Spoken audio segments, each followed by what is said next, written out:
L'okpokro, c'est un arbre dans la brousse toujours qui pousse et qui produit les fruits. Les femmes rentrent en brousse, elles récupèrent les fruits. Quand c'est sec, ça tombe. Et elles prennent pour venir au village. Elles créent un espace de jeu.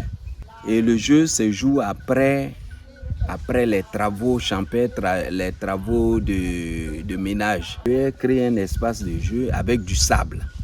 Et quand elles créent le terrain, elles doivent être au nombre de 4 femmes.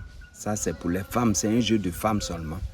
Et chaque joueuse doit avoir 4 pions, c'est-à-dire 4 fruits qu'elles vont jouer. Elles vont jouer, elles se font face et puis elles échangent les pions en lançant. Mais dans le jeu, pendant que tu joues, il faut chanter.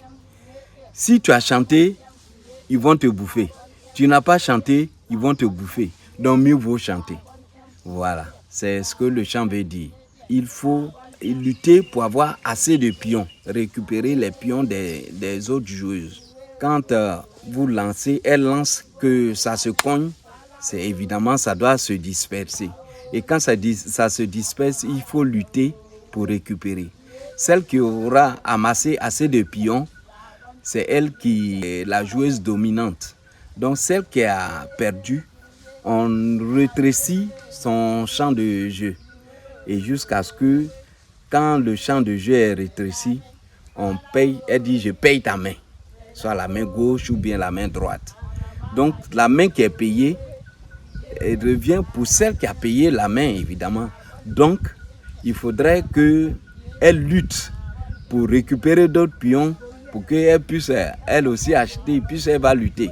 Avec une seule main, on ne peut pas lutter. Donc quand elle lutte, les pions, qu'elle prend la main qui est achetée pour récupérer le pion, ça devient automatiquement pour celle qui a payé sa main.